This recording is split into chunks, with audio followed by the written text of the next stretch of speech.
The views and opinions expressed by the hosts and the guests do not reflect those of the show, the management, and the company.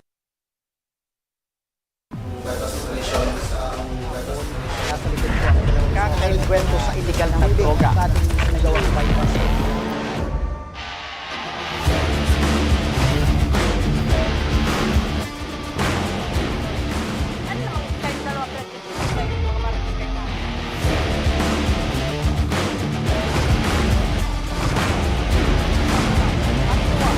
At paano sinapit ng biktima ang mapait na kabahayan?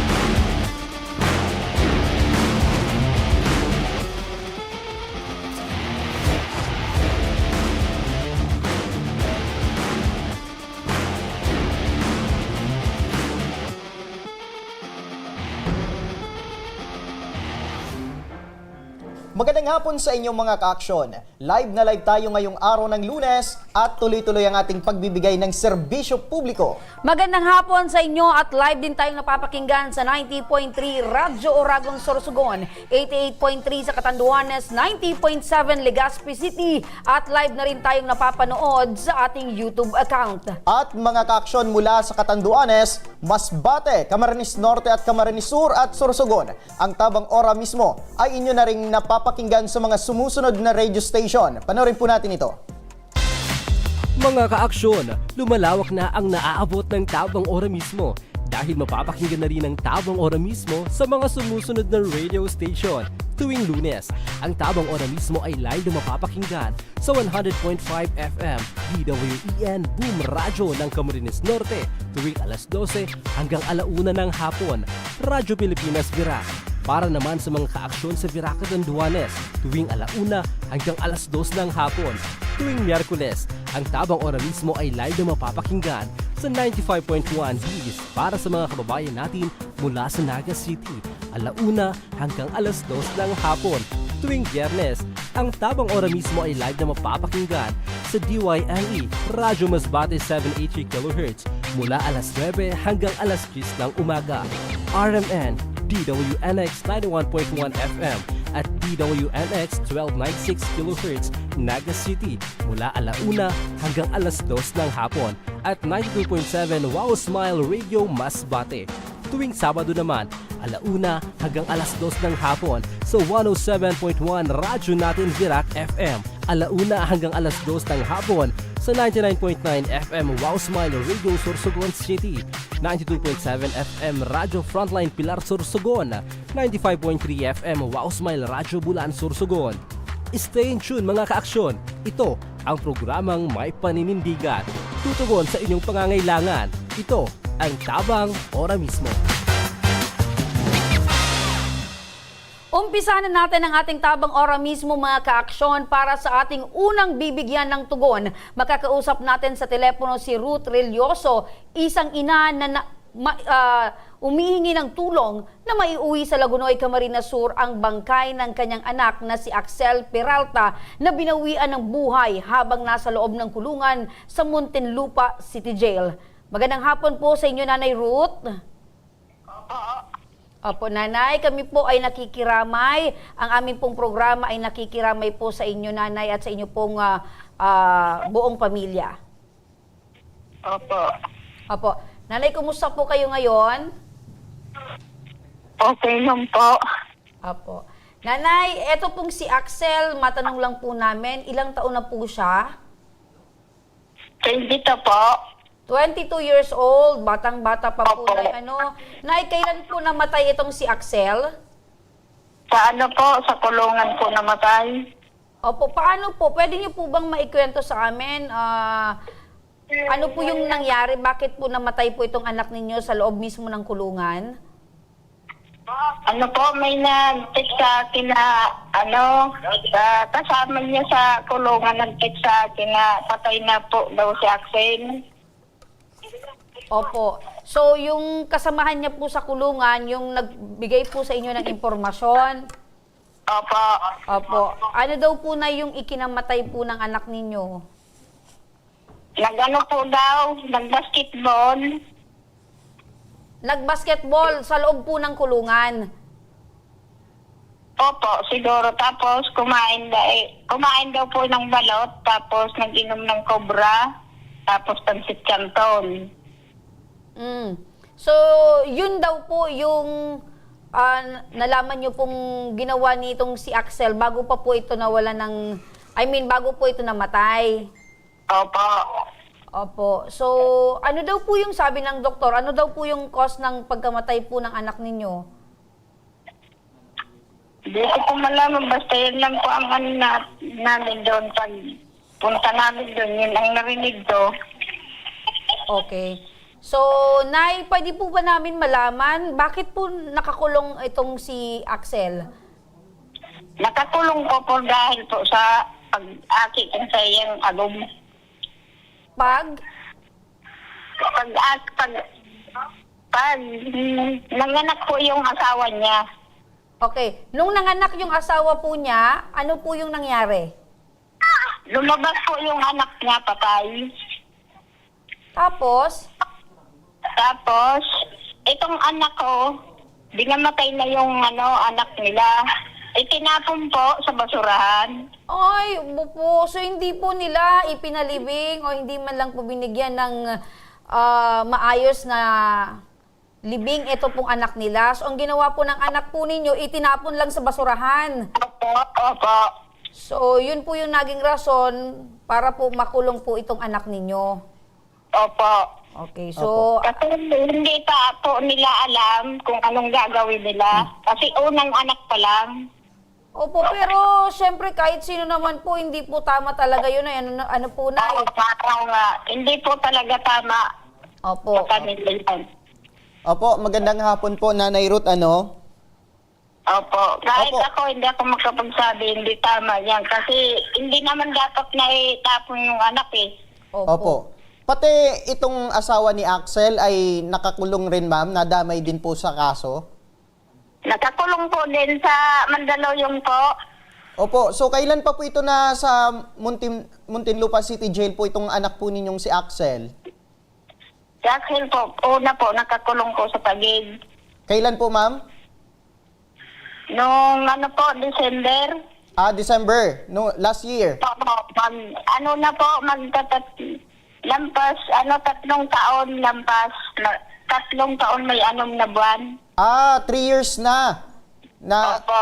More than 3 years na po itong nakakulong si Axel. Opo. Opo, pero nakakausap nyo or nabibisita nyo rin po itong si Axel dun sa kulungan? Nag-video call din sa amin, tapos nakakausap namin sa number. So, pag may time na napagbibigyan siya ng city jail, ay nakakausap nyo through video call? Opo, sa video call nakakausap namin. Tapos sa number, pag nagtawag siya, nakakausap din namin. Pero wala naman siyang takit na mataba lang siya. Pero matanong ko, Nanay Ruth, ilang taon daw po ang ipinataw sa kanya? Yun po. Ilang taon daw yung pagkakakulong ni Axel na ipinataw sa kanya? Hindi ko po alam kasi ang narinig ko doon, madali na daw lumabas yan. So, malapit na sana itong lumabas sa kulungan itong si Axel. Opo, malapit na daw lumabas. Kaya siguro, hindi ko alam. May nangyari sa kanya sa loob. Opo, pangilan po sa magkakapatid po itong si Axel? 12 po sila. 12. Pangilan po ito si Axel sa magkakapatid? Pangwalo po. Pangwalo. Nung nandun siya sa Manila, ano daw yung trabaho nito? Bakery po sa Taguig. Nakikiamong lang po siya. At doon niya na nakilala itong kinakasama niya? Dito po, taga dito po yan. Pero doon na sila nagsasama doon sa Manila? Opo, doon na po sila nagsama sa Taguig po, sa mismong trabahoan nila. Opo. Pero maiba ko lang, balikan ko lang yung pagkakamatay nitong si Axel. So, cause, sinasabi kasi lumalabas na kumain ito ng balot at itong Uminom ng Uminom energy. ng energy drink. Sobra po sa kapansit canton. At pansit canton. Kumbaga, isa ito sa rason sa yung mga high blood, yung mga tao. High blood po ba itong si Axel? Hindi ko po alam kasi mataba lang siya eh. Hindi naman siya pumapayat. Pero binabanggit ni nanay na naglaro ng basketball, Basketball. tapos kumain ng Opo. balot, uminom ng energy drink. So, yun ang sinasabing naging cause ng pagkamatay. Pero hindi naman po kayo, Nay, nag-demand po ng autopsy or ano man po para malaman po yung tunay na cause ng pagkamatay po ni Axel? Kasi binigyan po ako ng autopsy galing po sa kinukuha na namin ng na kabao. Doon po galing. Okay, ano daw po, Nay, yung nakalagay po sa autopsiya? Dali lang po, tayo tatanong ko po sa kapatid ko kasi galing niya okay. po eh. Kararating lang kapatid ko. Opo, sige lang po, Nay. Ito na lang po, Nay, yung tanong namin. Kasi nababanggit nyo po, Nay, na etong si Axel ay 22 years old pa lang. Oo, 22 Opo. pa lang po diba? Kung way back 3 years ago, meaning to say, mga 19 Opo. years old, nung nagkaroon po sila ng anak nitong kanyang pong kinakasama. Opo. Opo, at nung namatay po yung bata, itinapo na lang po yung bata sa basurahan. Opo. Tama. Eto po bang anak ninyo, Nay, ay alam nyo po na nagkaroon po sila ng anak? Opo. Alam nyo po. Eh, nung umuwi po yan dito sa Bicol, ang sabi, buntis daw yung kasama niya. Okay. Pero hindi ko man nakita na buntis kasi hindi siya lumalabas pagdating dito sa Bicol.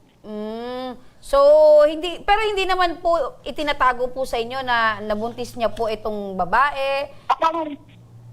Parang tinatago niya nga sa akin kasi nung pumunta ko sa bahay nila, hindi siya lumalabas. Okay, kasi kung alam po ninyo, sana na-advisean niyo po, Nanay, na kung namatay man yung kung anak. alam ko lang po na gano'n, na-advise ko din. Opo. Ano po yung naramdaman niyo, Nay, nung nalaman niyo po na yung anak po ninyong si Axel at ito pong kinakasama niya ay nakasuhan dahil po sa pagtapon ng kanilang namatay na anak sa basurahan? Opo. Ano po yung naramdaman niyo po, Nay? Hindi naman pwedeng itapon kasi bata yan eh. Opo. Okay. So, maling-mali. So, Mali Nanay... talaga yun. Kahit Opo. sino, hindi talaga pwedeng itapon yun. Okay. Nanay, totoo po, Nanay, na parang yung nakalagay po sa autopsy ng anak po ninyo ay heart attack yung rason ng pagkamatay po ni Axel. Ano po? Heart attack daw po. Ayun lang naman ang naano ko sa pagkamatay ni Axel noong October 22. Ay, 21 namatay yan eh. Opo. Yung Oo. Nanay, nababanggit niyo po na nakakausap niyo po yung anak ninyo sa kulungan through video call at tawag. Opo, lagi namin na kakausap yan kahit araw, gabi. Okay. Kumusta naman, Nay? Kumusta naman po yung pag-uusap ninyo, lalo na yung last niyo pong nakausap ito? Lagi nga nagpaayos ng bahay namin siya. Siya po yung nagpapaayos ng bahay. Nagpaayos ng bahay namin. So, ibig sabihin, kahit po ito nasa kulungan, nagpapadala po sa inyo ng pera? Opo. Buwan-buwan po. Kasi partner Nagpapadala yan ng sa mga amin yan. Mga livelihood. program. Oo. True livelihood. Ano po, Nay? Hello, Nay? Opo.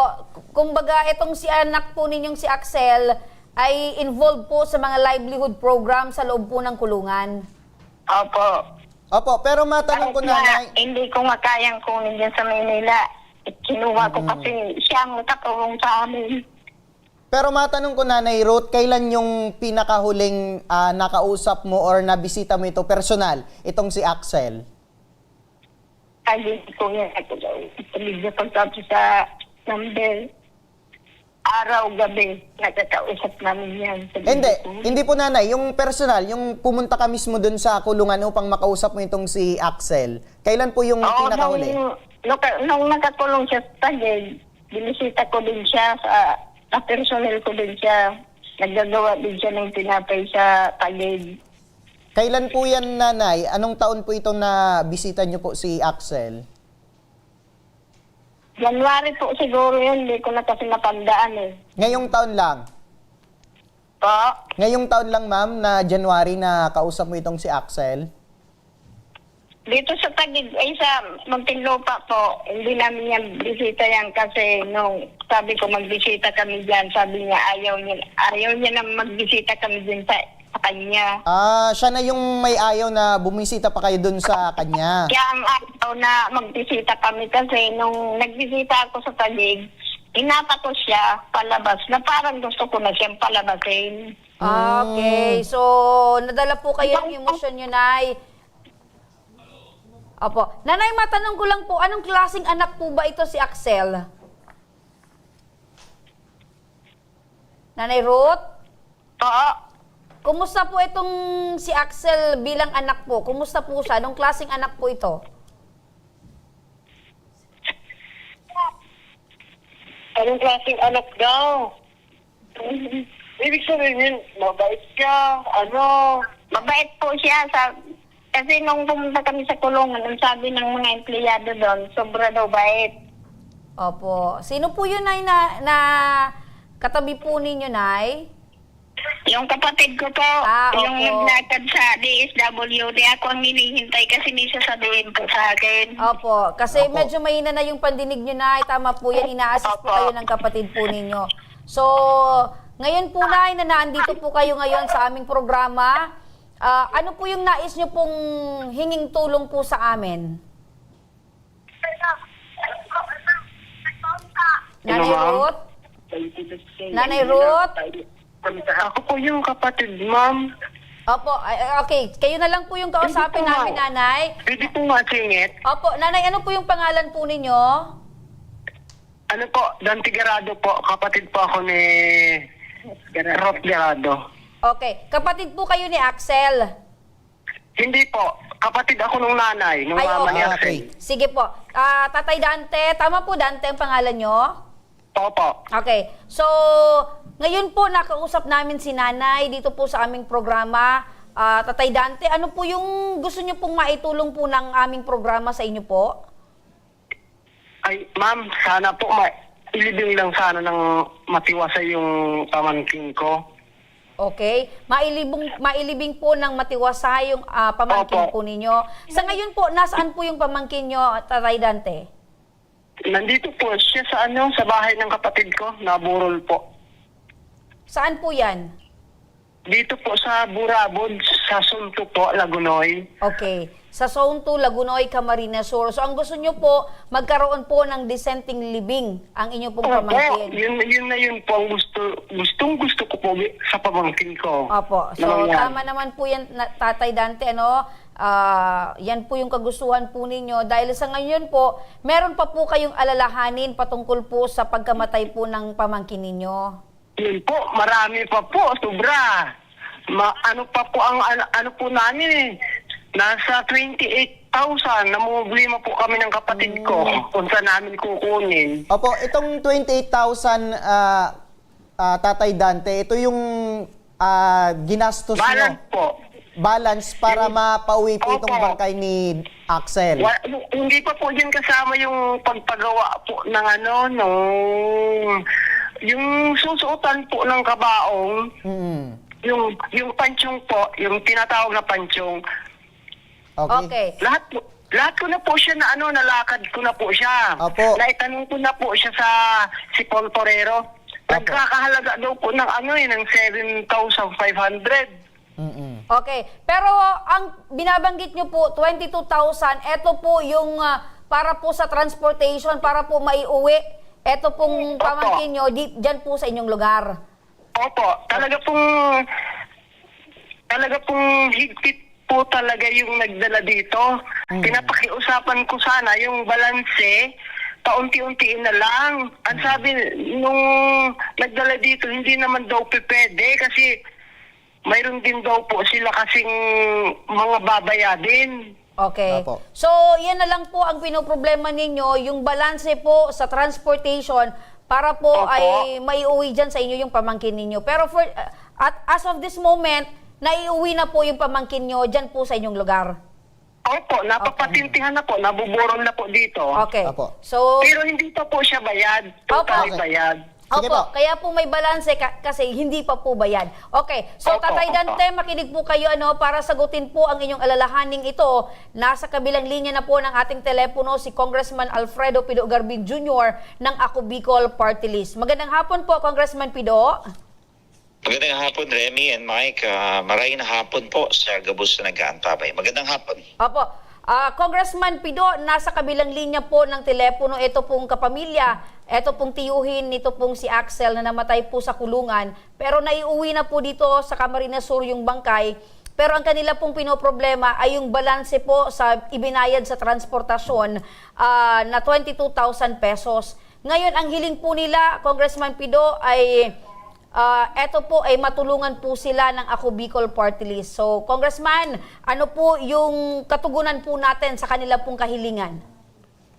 Remy and Mike, alam nyo naman na ang Ako Bicol patuloy na tumutulong sa lahat ng asistensya at pangangailangan. Kasama dyan yung burial assistant. But ngayon, kakaiba dahil yung transportation expenses ang kailang hinihingi. Tayo po ay tutulong.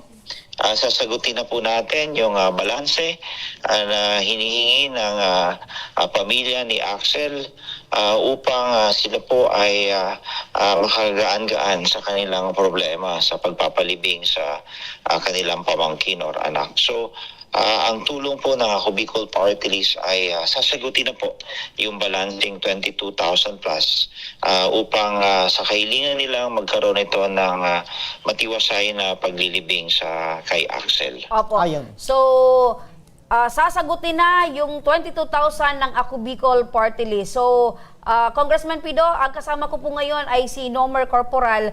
At Congressman Pido, meron po ba kayong gusto pong mensahe na ipaabot sa pamilya po nitong si Axel? Nomer Corporal, salamat sa pagdulog sa Ako Bicol Party List. Hayaan niyo po na yung aming opisina ay tumulong at pakisabi na rin po na mag-coordinate sa ating mga staff ng Ako Bicol Party List upang makuha yung asistensya na maibigay para mabayaran yung balanse doon sa pagpalibing o sa transportation expenses ni Axel. So, yan po ang tulong ng Ako Bicol Party List. Opo, Kong Pido, so ibig sabihin sa lalong madaling panahon ay maibibigay na itong tulong ng Ako Bicol Party List dito sa pamilya ni Nanay Ruth. Tama, at kayong dalawa, Remy and Mike, kayo na lang po ang mag-facilitate ating financial assistance galing sa Ako Bicol Party List sa pamilya ng namatayan na si Axel. Opo. Opo. Maraming salamat, Congressman Pido Garbin, sa inyo pong mabilis na pagtugon dito po sa kahilingan ng ating kababayan para po sa kanilang pamilya na yumao na at mabigyan po ng dissenting living eto pong kanilang kapamilya. So maraming salamat po, Congressman Attorney Pido Garbin Jr. ng Ako Bicol Party List. Salamat, magandang hapon. Ayan. So balikan natin si Dante. Ayun. So, Hello po, alam mo ma'am. partner, malaki itong tulong na ibinigay ng Ako Bicol Party List dahil ang kahilingan nitong pamilya mabigyan ng dissenting living. Tama. So, paano mo naman talaga mabibigyan ng dissenting living kung doon pa lang sa transportasyon, yung pag-uwi ng bangkay ay problemado ka na. So, ibig Medyo malaki. ibig sabihin, masasacrifice yung ibang babayaran or gastusin dahil nga dito nga sa kanilang pinoproblema. Dahil sa tulong ng Ako Bicol Party List partner, yung kanilang kahilingan na mabigyan ng dissenting living, etong kanilang kapamilya ay mangyayari yan, partner. Tama. Kumbaga, bawas isipin na rin sa pamilya. Itong babayaran nila, itong balance nila, nasa 22,000 pa. Para medyo malaki po ito. Kaya dahil sa Ako Bicol Party List, ay sinagot na ng itong babayaran nila. Ayan, balikan natin ang Okay. pamilya, no? Dante, magandang hapon sa muli. Nanay Magandang Ruth? hapon din po, ma'am. Opo, napakinggan niyo po si Congressman Pido? Opo. Opo. Sasagutin na po ng Ako Bicol Party List ito pong 22,000 na balanse po para sa transportasyon nitong si Axel. Maraming salamat po. Okay. So, Sobra, ano po yung maraming masasabi salamat. po ninyo? Andyan pa si Tatay Dante? Ako po. Ayan, si Ay, Nanay ayan Ruth. pala. Opo. Kausapin natin si Nanay Ruth para malaman natin din or maiparating din kay Nanay Ruth itong magandang balita mula sa Ako Bicol Party List. Yan, Nanay Ruth. Hello, Nanay Ruth? Sila po. Apo, ano yung nararamdaman po ninyo ngayon dahil yung inyo pong pinoproblema ay sinagot na po ng Ako Bicol Party List? Masaya po. Ayun. Si Si Dante partner yung talagang anong magsalita. Ito kasing si Nanay Ruth, medyo mahina na yung raw. pandinig. Pero, Tatay Dante, Po, hello po. Apo, ano po yung pakiramdam nyo ngayon na yung kahilingan po ninyo dahil mayroon po kayong pinoproblema pagdating sa transportation, yung balance po ay sinagot na po ng Ako Bicol Party List? Sobrang saya po. Sobrang saya. Napakasaya. Mabibigyan ng disimpleng ang pamangkin ko. Opo, kung meron ka din na Tatay Dante na mensahe sa Ako Bicol Party List, ano po yon? Salamat po sa kay Congressman Apo. sa Ako Bicol Party List. Apo. At ayaan niyo po, Tatay Dante, meron po kaming staff na alalay po sa inyo at tatawag mamaya para sa mga susunod na proseso upang matanggap niyo po itong tulong mula sa aming program at sa Ako Bicol Party List. Maraming salamat, Tatay Dante at Nanay Ruth. Sa muli, kami po ay nakikiramay sa inyong pong pamilya. Eto. Salamat din po. Ito naman partner, para naman sa ating tabang medikal, tuloy-tuloy pa rin ang ating pagbibigay ng serbisyong medikal mula sa ating satellite office sa Kongreso. Makakausap natin si Julie Cinco mula sa San Mateo Rizal at ang kanyang hinaing ay ang pagpalaboratory test ng kanyang bunsong anak na si Juliana Cinco na may Marfan syndrome o isang namamana na karamdaman na nakakaapekto sa tissue ng katawan. Ang kanyang panawagan, panoorin po natin ito. Magandang umaga po. Ako po si Julie Cinco. Nangangailangan po ako ng tulong para sa aking anak na si Juliana Antoinette Cinco na may Marfan syndrome. Ako po ay nangangailangan ng laboratory niya. Sana po ako yung matulungan, mabigyan ng GL para sa aking anak. Sana po ako yung matulungan, Ako Bicol Party List. Salamat po.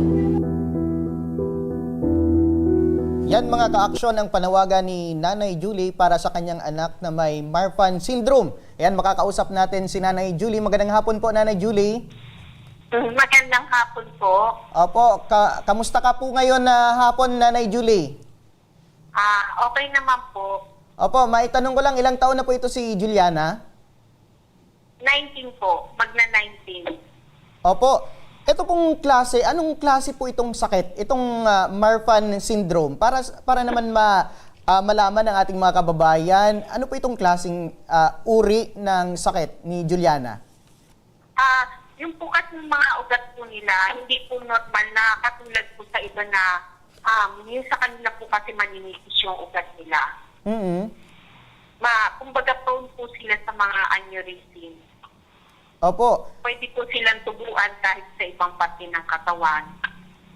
Pero sa katawan ni Juliana, sana po ito, kumbaga, may epekto. Sa may puso po. So, naapekto na po itong puso ni Juliana?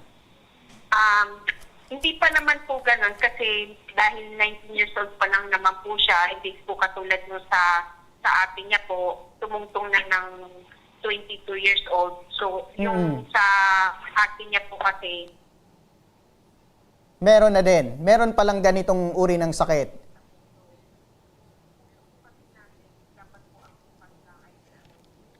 Ayan, ayusin lang natin, partner, yung... Ayusin lang natin. Actually, itong sakit na to, partner, ay rare. Isa sa mga rare Opo. na diseases na... opo, ito ay namamana. namamana po siya. Okay. So, ibig sabihin, Nanay Julie, maliban dito kay Juliana, ay meron ding ganitong uri ng sakit. Itong panganay mong anak. Po. Opo. Bali, na-operahan na po siya nitong July 2. Opo. Pero kanino kanino po ito namana, itong ganitong uri ng sakit ng mga anak po ninyo? Kanino po nila namana? Sa tatay po nila. Kasi pagka po ang lalaki ang carrier, 100% po kasi ng anak magkakaroon. Opo, pag ang lalaki ay carrier. Hello po? Opo, lalaki. Pag lalaki po ang carrier. Pagka babae naman po, 25%. Okay. 25%.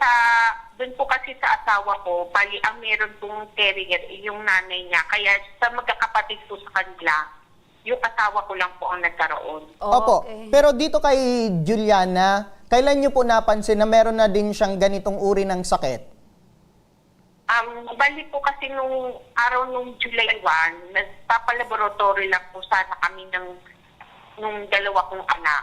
Yung panganay ko po, hindi na po pinauwi. Diretso, na po siya, operasyon. Ano po talaga, emergency po talaga yung nangyari sa amin. Doon lang din po namin nalaman, pati po yun sa bunso ko. Kaya po nire-request po siya ng aortogram para makita yung sukat, kung gano'n na rin siya kalaki, gano'n. Opo. Para po ma-monitor. Opo. Ilan po ang anak po ninyo, Nanay Julie? Dalawa po. Dalawa. Dalawa. So yung dalawa ay meron na din ganitong uri ng sakit. Opo. Opo. Ano daw sabi ng doktor? Para kumbaga malaman din natin, gaano kadelikado na magkaroon ng ganitong uri ng sakit? Kumbaga, parang i-monitor po siya. Kailangan po, nalalaman po lagi yung sukat. Parang every 6 months, ganon, every year. I-monitor siya kung lumalaki, kung nagiging normal siya, ganon. Kasi pagka po umabot po kasi siya ng 5.5, ano na po siya, for operation na po siya. Sukat. Ano pong sukat ito, Nice? Centimeter po ba ng meron po sa katawan na kailangan sukatin? Ano po itong, anong parte ng katawan? Din po sa may puso. Okay, so ibig, Sukat po. opo, so ibig sabihin, kinakailangan po i-monitor itong sukat po ng puso ng mga anak nyo. Opo. Gaano kahirap, Nay, sa sitwasyon po ninyo na dalawa po, or ito pong dalawa mismo na anak po ninyo ay parehas po ang sakit na kanilang pinagdadaanan? Masakit po. Kasi, syempre, hindi na sila normal. Opo. Kasi hindi rin nakapag-aral ng maayos kasi mag-aral. Kasi matatalino pa naman sana yung mga anak ko. Opo. At sa sitwasyon po niyan, bilang isang nanay, wala po kayong ibang magawa kundi talagang ipagdasal, maging matatag. Ano po, Nay? Opo. Tapos, ako lang din ang bumubuhay sa mga anak ko.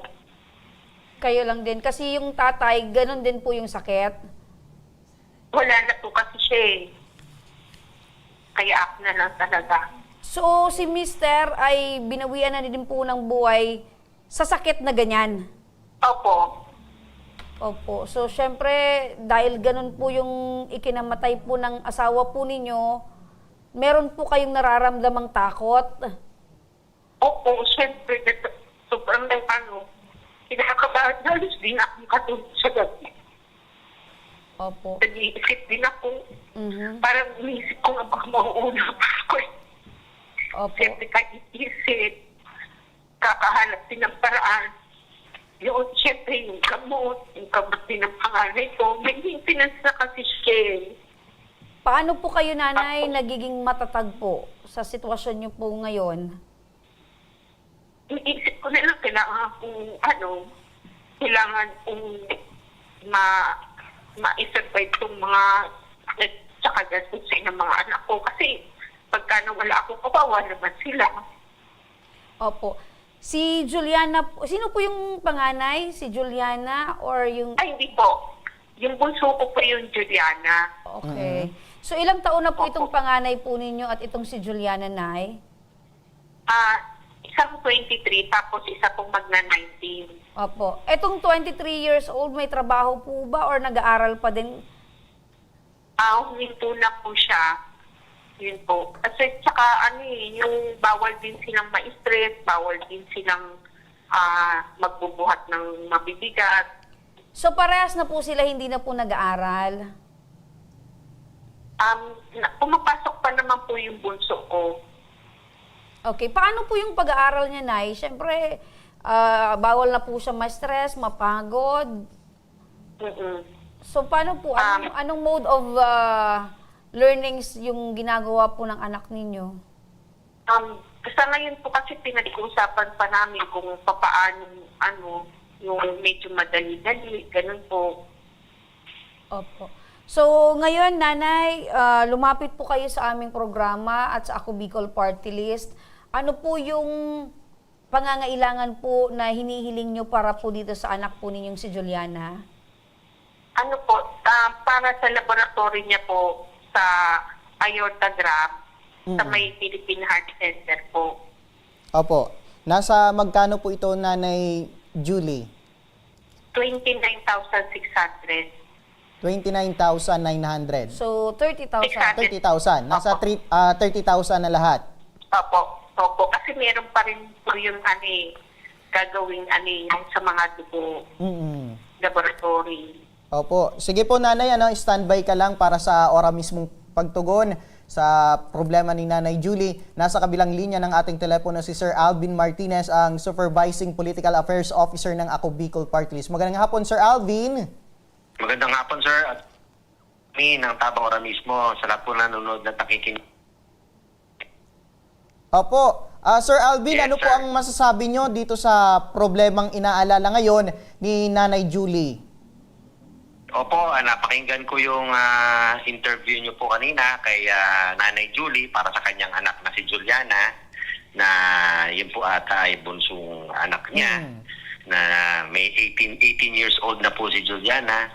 At nakita ko po yung kondisyon niya na Marfan syndrome. Ito po yung isang sakit na sa aorta, no? Sa aorta. Kung kaya't kailangan po nila ng tulong medikal mula po sa Ako Bicol Party List.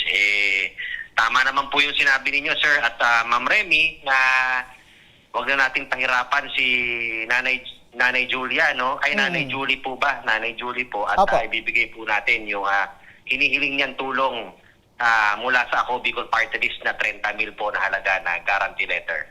Opo, yun. So, 30,000 pesos po na halaga ng guarantee letter ang ibibigay po natin kay Nanay Julie. Yes, ma'am. Opo. Ako Bicol Party List. Ayun, nagpasalamat Nagpasalamat agad na si Nanay Julie. Pero Sir Alvin, ano po yung magiging proseso upang matanggap na po ni Nanay Julie itong tulong or guarantee letter mula sa Ako Bicol Party List? Opo, yung para kay Nanay Julie po, kanina po kasi nakausap po niya yata yung ating mga staff at nag-submit po siya ng mga dokumento kanina sa People's Day, ano? Kung kaya po wala na po siya dahil naibigay niya na po yan, ang tanging gagawin na lang po ni Nanay Julie ay hintayin po yung pag-release po ng guarantee letter na manggagaling po sa Department of Health. Kasi sa katunayan po, ngayon po ay pinoproseso na natin yan, no? Papunta sa DOH. Kaya po, abangan na lang po niya siguro po, hindi naman po magtatagal yan. At i-release na ng Department of Health po yan kay Nanay Julie para mapagamot na at mapalaboratorio na yung kanyang anak na si Juliana. Ayun. Maraming salamat, Sir Alvin Martinez, ang Supervising Political Affairs Officer ng Ako Bicol Party List. Mabuhay kayo, Sir Alvin. Mabuhay po. Maraming salamat po. Ayan. Balikan natin si Nanay Julie. Opo. Opo. So, Nanay, ano po yung nararamdaman nyo po ngayon dahil yung inyo pong pinoproblema na 30,000 pesos ay sagot na po ng Ako Bicol Party List? Nagpapasalamat po ako ng marami. Malaki po tulong po sa akin. Kasi yung anak ko, wakat na rin po siya, malalaboratory na rin kasi siya. Matagal na rin po kasi niya akong tinatanong tungkol po dyan. Kaya maraming po salamat sa Ako Bicol Party Opo. List. Nanay, meron po kayong mensahe para po kay Juliana?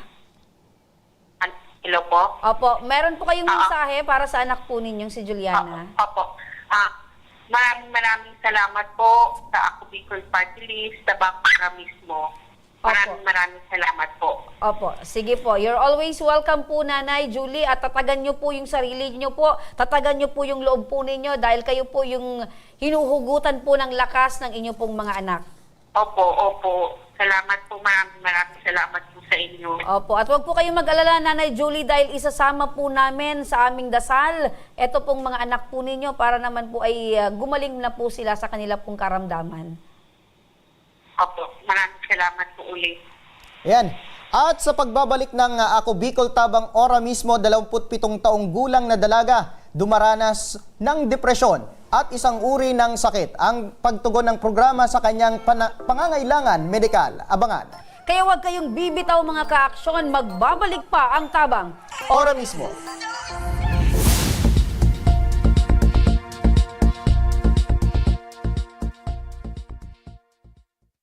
Daan-daan na po ang mga nakapagtapos at may mga kanya-kanya ng propesyon.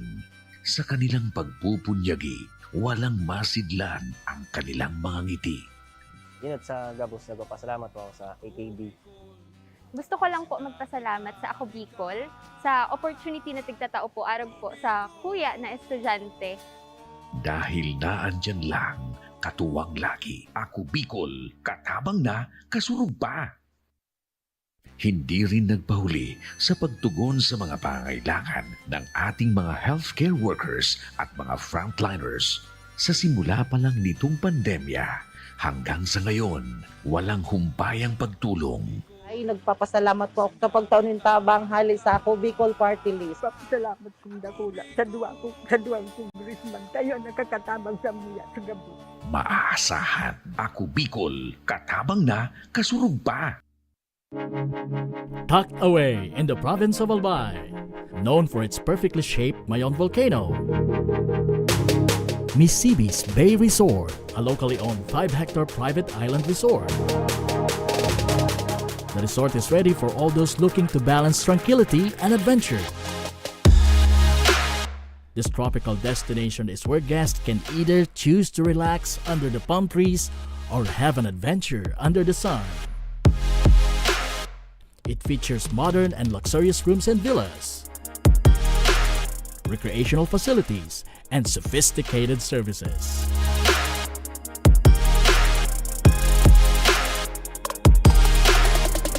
Come and experience Misibis Bay Resort, your tropical island getaway.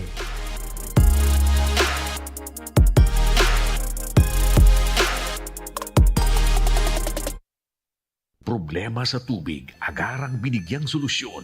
Nagpatayo ng mga solar-powered water supply system sa mga liblib na lugar. Libre, malinis at maaasahang supply ng tubig 24/7. Nakulaon ang pagpapasalamat niya mo dahil may kamalilingan habang kami nabubuhay. Nakulaon ining Tabang para sa Gabos na tao digdi. Salamat po. Para sa ating mga kababayang nasa laylayan, Ako Bicol, katabang na, kasurog pa. Libo-libo na ang mga nabigyan ng tulong medikal. Bata, matanda, kahit sino man, lahat ng mga may karamdaman, may maaasahan. Nagpapasalamat sa Ako Bicol Party List. Hindi po namin makakalimutan ang tulong na dinala ninyo dito sa aming bayan.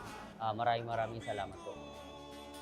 Dahil iisa lang ang tunay na nagmamalasakit. Ako Bicol, katabang na, kasurog pa.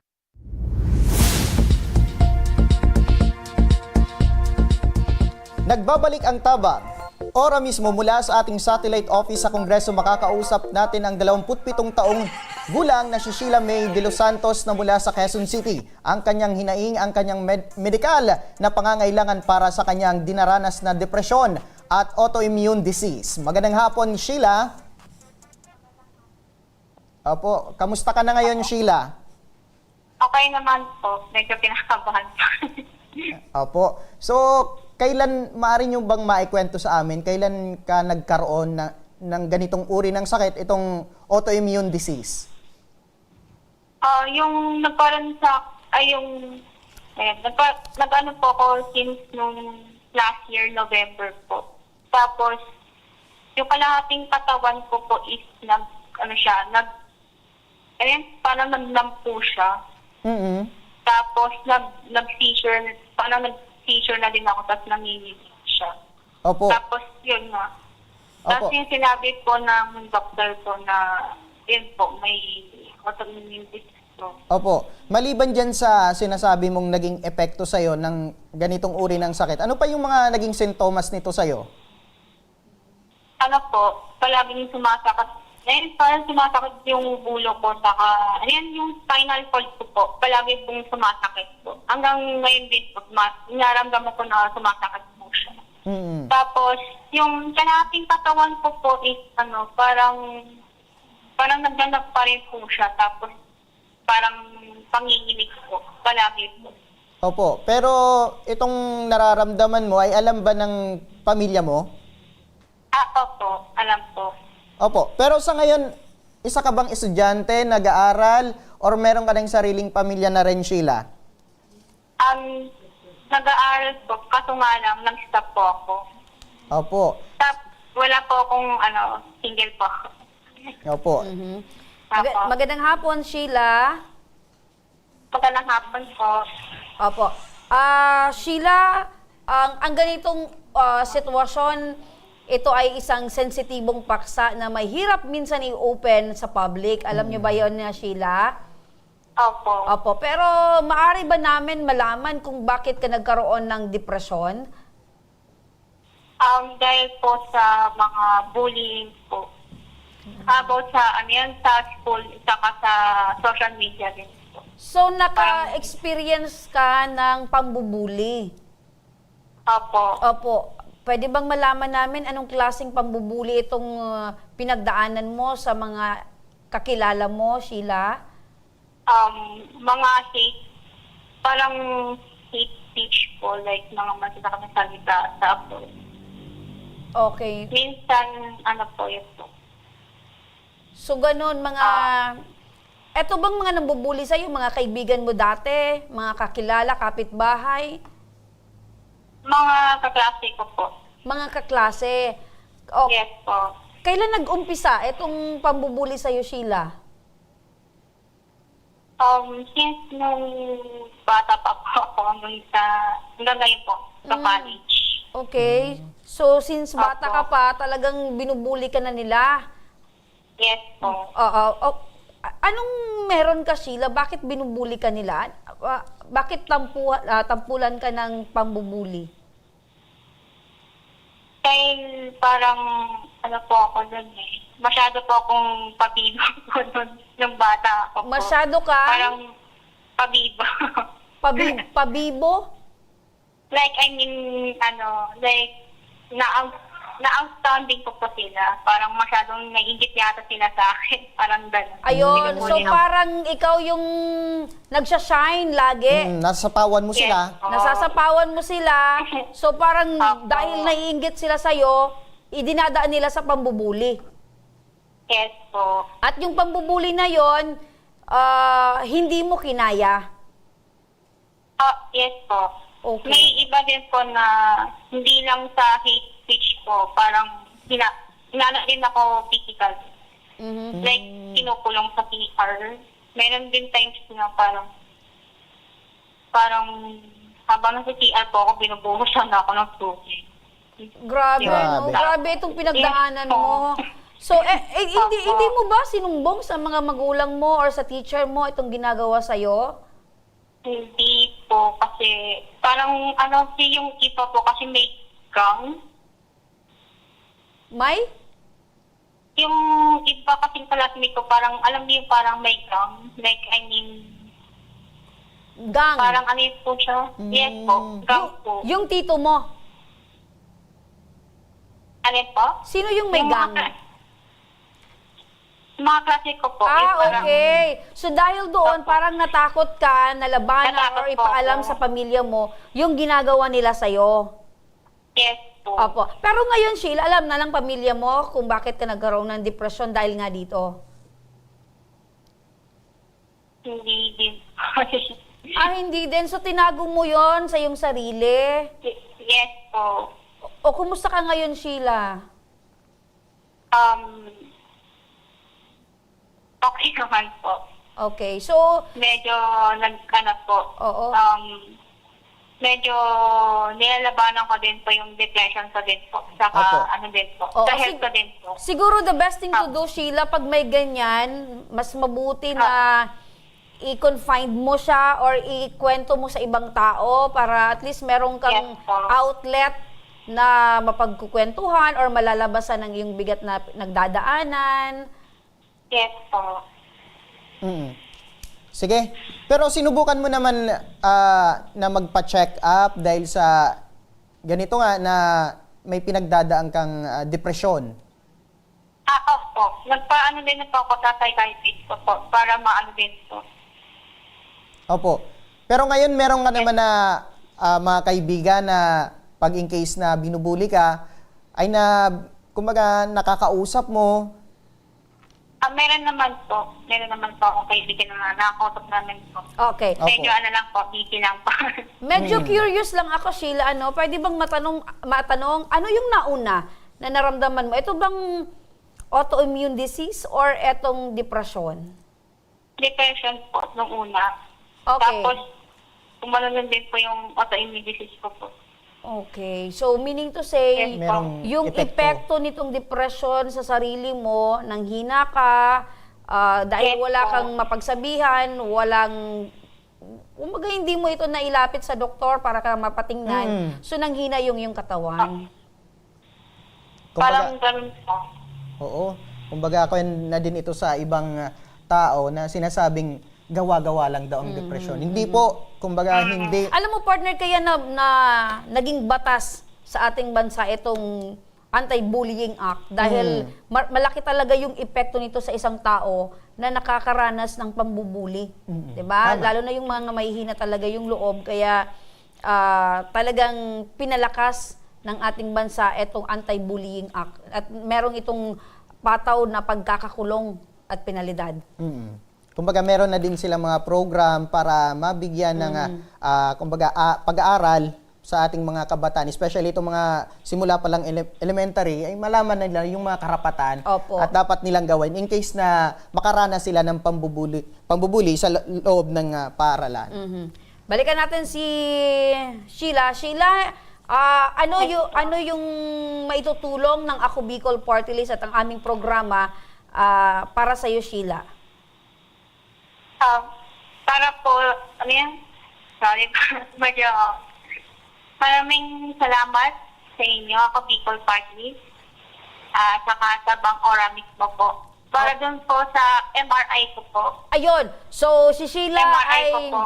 ay naniniwala na matutulungan siya ng Ako Bicol Party List para sa kanyang MRI. So, idiretso na natin itong kagustuhan ni Sheila na matulungan siya ng Ako Bicol Party List. Nasa linya ng ating telepono si Sir Alvin Martinez, ang Supervising Political Affairs Officer ng Ako Bicol Party List. Sir Alvin, magandang hapon sa muli. Ma'am Remy, magandang hapon muli. Opo, ano po yung maaring matanggap na tulong ni Sheila dahil MRI daw po yung kinakailangan niya. So, ito po ba ay maibibigay ng Ako Bicol Party List itong pangangailangan niya para sa kanyang medical na asistensya? Opo, Ma'am Remy, tamang-tama nga. Kanina nakikinig ako si Sheila May po. Ang sinasabi nga niya, nagpapasalamat na siya agad. Dahil alam po natin at alam po niya na Ako Bicol Party List po ay handang tumulong. Anytime ready. Kaya po yung kanyang quotation po na sinabmit kanina dito na 23,000+, ibubuo na po natin yan. Gagawin na po natin 25,000 ng guarantee letter. Ayaw ng Ako Bicol Party List na may mga butal. So, bubuuin to ako 25,000 pesos. Opo. Sasama po natin sa 25,000. Andog po yan na Ako Bicol Party List. Opo, at sa lalong madaling panahon, Sir Alvin, ay matatanggap na ni Sheila itong tulong mula sa Ako Bicol Party List. Yes po, sir. Sa lalong madaling panahon niya, baka bukas, makalawa, baka tumawag na po ang ating Ako Bicol staff sa kanya upang kunin niya na yung guarantee letter dahil naiintindihan naman natin na yung kanyang karamdaman, yung autoimmune disorder at saka major depressive disorder, yan po ay nangangailangan ng madali ang gamutan, Hindi lang MRI yan, pati po gamutan. Kasama na po yan. Itutulong po yan ng Ako Bicol Party List para kay Sheila. Opo, kung meron kang mensahe, Sir Alvin, dito kay Sheila, ano po yun? Ang ang mensahe ko po kay Sheila, hindi lang po kay Sheila May, no? Pati po sa ating mga kababayan po na nakikinig ngayon at nanonood, siguro naman po, linggo-linggo at natutunghayan natin kung ilan po ang natutulungan nating mga kababayan, no? Bicolano at hindi Bicolano, huwag po silang mawalan ng pag-asa at nandyan po parati ako, Bicol Party List, handang tumulong po. Mangyari lang po ay sabihin ko na rin, samantalahin ko na rin po yung schedule natin na ako, Bicol Party List po ay merong People's Day po tuwing Lunes dito sa North Gate po ng Batasang Pambansa sa Kongreso. Ito po ay tuwing Lunes po at nagsisimula po tayo ng alas 8 ng umaga hanggang alas 12 ng tanghali. Mangyari lang po, dalhin po nila yung photocopy ng mga requirements nila upang mapabilis po yung proseso. At huwag po silang mag-alala, yung mga kababayan po natin na lahat po ng nandito tuwing Lunes ay tsak po mabibigyan po ng pagkakataon upang isubmit nila ang mga requirements at maproseso yung mga hinihiling nilang tulong medikal. Ayun. Maraming salamat, Sir Alvin Martinez, ang Supervising Political Affairs Officer ng Ako Bicol Party List. Dahil kayo, laging naandyan para tumugon sa ating mga pangangailangan ng ating mga kababayan. Maraming salamat, Sir Alvin. Maraming salamat, Ma'am Remy, at Sir, maraming salamat po sa Tabang Ora mismo. Ayan, balikan natin si Sheila, Hello po. Opo, anong mensahe natin sa Ako Bicol Party List na sagot na itong inaalala mong pang MRI? Ito. Maraming salamat sa Ako Bicol Party List at Tabang Ora mismo po. Salamat po kasi malaking tulong na po sa akin po. Okay. So, yung pagpapasalamat mo kanina, eto na, talagang tinugunan na ng Ako Bicol Party List. Sheila, baka meron kayong mensahe sa mga nakikinig ngayon, nanunood, na kaparehas mo din na lumalaban sa depresyon? Ang masasabi ko lang ay stay strong kayo, saka maghanap kayo ng mga habits na ikakasayan. Huwag niyong hayaan na kayo sa malungkot. Like, ibaling niyo yung sarili niyo kung saan kayo masaya. Yan lang po. Ayun, tama yun, Sheila, no? Kung meron kayong nararanasan or pinagdadaanan na malungkot na parte ng buhay, doon kayo mag-focus sa masayang parte ng buhay. Yes po. Okay, maraming salamat, Sheila, at huwag kakalimutang magdasal at magpasalamat sa Poong May Kapal sa buhay na ibinigay sa atin. At magpagaling kayo, Sheila, no? Yes po. Ayan. Thank you po. Thank you din, Sheila. At yan ang mga kwento at tinaing na ating ora mismong tinugunan at binigyang aksyon ngayong hapon para sa mga nagnanais na humingi ng tulong sa aming programa. Panoorin po natin ito. Sa may mga problemang legal at medikal na nais humingi ng tulong sa ating programa, maaari po kayong magsadya sa aming tanggapan sa ground floor Embarcadero de Legazpi, Victory Village, Legazpi City. Bukas po ang aming tanggapan mula Lunes hanggang Sabado, alas 8 ng umaga hanggang alas 5 ng hapon.